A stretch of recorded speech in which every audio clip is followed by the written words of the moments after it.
On a quiet summer night in Moscow, 3 teenage sisters stood over the lifeless body of their father, covered in stab wounds. But what unfolded next would shock the entire nation. Were they cold-blooded killers, or victims of a system that failed them for years?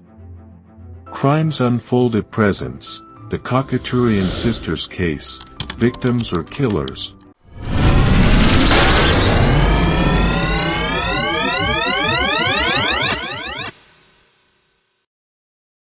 From the outside, the Khachaturyan household looked ordinary. Nestled in a modest Moscow neighborhood, no one suspected the unimaginable nightmare taking place behind closed doors. Mikhail Khachaturyan, the head of the family, was a former military man turned deeply controlling patriarch.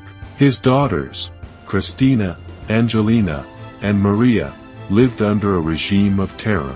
Surveillance cameras inside the apartment, emotional manipulation, beatings, and even sexual abuse, all orchestrated by their own father.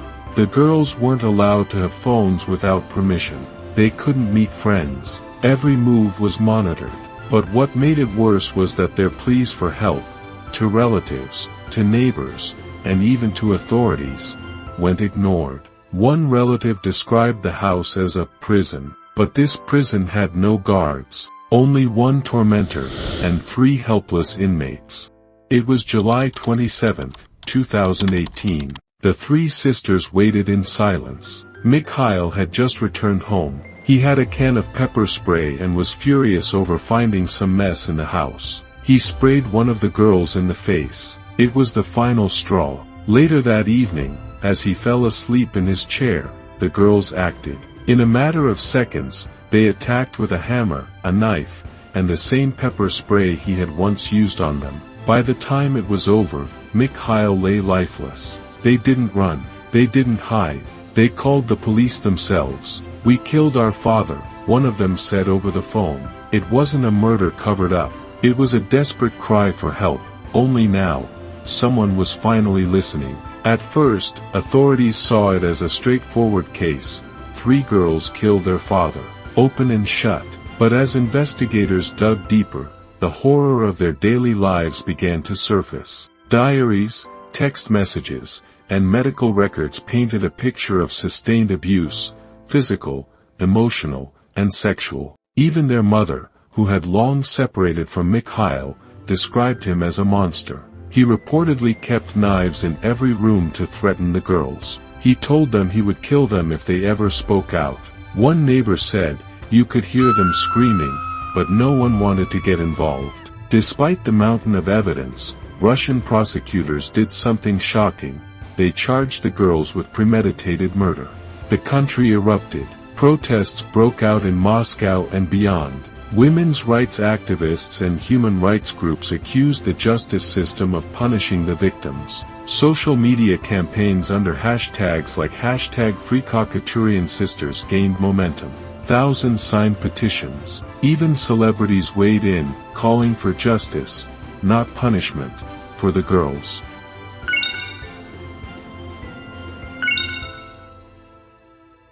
Experts argued it was a classic case of battered woman syndrome, a psychological condition where long-term abuse causes victims to believe violence is their only escape. The girls became symbols of something bigger. They weren't just on trial for murder. They were on trial for surviving. In 2019, the sisters were formally separated for trial. 2 of them, Kristina and Angelina, were over 18 and faced full murder charges. The youngest, Maria, was just 17 and tried as a minor. Their defense attorneys argued self-defense and psychological trauma. The prosecution painted a different picture, premeditated revenge. But the turning point came when psychiatric evaluations confirmed that all 3 suffered from post-traumatic stress disorder due to prolonged abuse. Maria, in particular, was declared insane at the time of the killing, making her ineligible for criminal prosecution.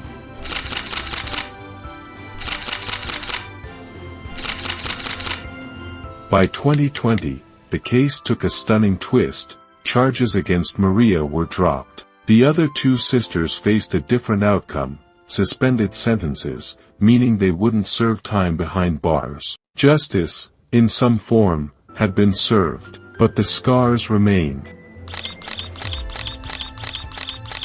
After the trial, the sisters attempted to rebuild their lives. They enrolled in universities, attended therapy, and tried to live quietly. But fame, or infamy, followed them. For many, they were heroes. For others, still murderers. Documentaries were made, books proposed, and debates over whether it was self-defense or cold-blooded murder continued. The sisters, though, have largely stayed away from the public eye. Their lawyers say they want to move on, to live without fear. But trauma isn't that easy to forget. The Khachaturyan case exposed deep flaws in Russia's legal system, especially how it handles domestic violence. Russia had decriminalized some forms of domestic abuse just a year before the killing. Police often refused to intervene in family matters. The sisters fell through every possible crack in the system. Their case sparked national debate. In the years following, some reforms were proposed, but many critics say it's not enough. The question still haunts Russian society. How many other victims are out there, too scared to speak, and too helpless to escape?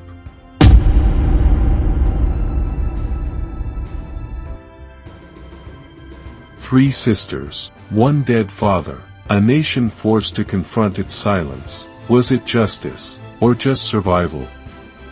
This is the story of the Khachaturyan sisters, a haunting reminder that sometimes, the greatest crimes are the ones that go unheard for years. You've been watching Crimes Unfolded. If you found this story compelling, make sure to like, subscribe, and share, because every untold story deserves to be unfolded.